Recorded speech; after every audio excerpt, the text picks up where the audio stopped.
नरेंद्र मोदी यांच्या सरकारने जातीय न्याय जनगणना करण्याचा एक क्रांतिकारी निर्णय घेतला आहे। शेवटची जातीय न्याय जनगणना भारतामध्ये 1931ला ब्रिटिश काळामध्ये झाली होती।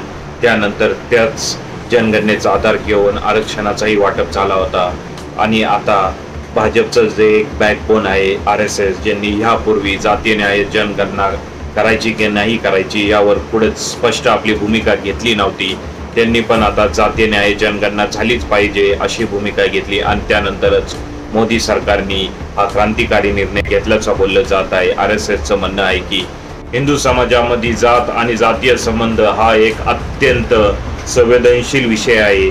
तो आपल्या राष्ट्रीय एकता आणि अखंडतेसाठी महत्त्वपूर्ण आहे। त्यामुळे फक्त राजकारणाच्या चष्मातून या मुद्द्याकडे पाहू नये।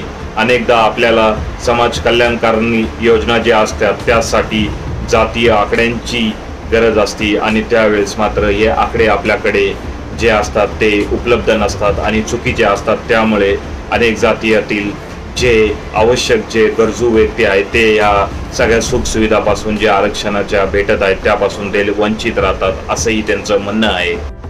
असं असलं तरी अनेक तज्ज्ञांचं मत आहे की खरं कारण हेच आहे जातीय न्याय जनगणना करण्याचं की लोकसभा निवडणुकीमध्ये भाजपला ह्या मुद्द्याचा खूप मोठा फटका बसला। राहुल गांधी यांनी जातीय न्याय जनगणना भाजप करत नाहीत असा मुद्दा उपस्थित केला आणि त्याचाच फटका निवडणुकीमध्ये भाजपला बसला।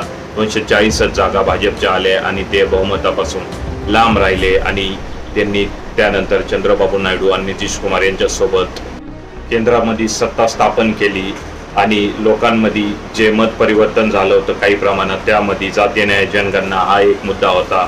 अनेक जे OBC समाजातील घटक आहेत त्यांना जातीय न्याय जनगणना व्हावी अशी तीव्र इच्छा आहे, कारण OBC समाजातील अनेक घटक असे आहेत की त्यांना असं वाटतं की आपल्याला जेवढी आपली लोकसंख्या आहे तेवढा हिस्सा आपल्याला भेटत नाही आरक्षणामध्ये, त्यामुळे जातीय न्याय जनगणना झालं तर आपल्याला फायदा होईल, आपला हिस्सा केवढा आहे, आपली लोकसंख्या केवढी आहे त्यानुसार आपल्याला हिस्सा भेटेल अशी त्यांची एक इच्छा आहे आणि त्यामुळेच ही इच्छा पूर्ण करण्यासाठीच नरेंद्र मोदी यांनी जातीय न्याय जनगणना करण्याची क्रांतिकारी निर्णय घेतल्याचा बोललं जात आहे आणि RSSने पण हा सगळा सर्वे केला होता आणि त्या अनुसारच त्यांनी सरकारला सूचना केल्याचं बोललं जात आहे। काय वाटतं तुम्हाला या सगळ्या जातीय न्याय जनगणना करण्याच्या सरकारच्या क्रांतिकारी निर्णयाबद्दल?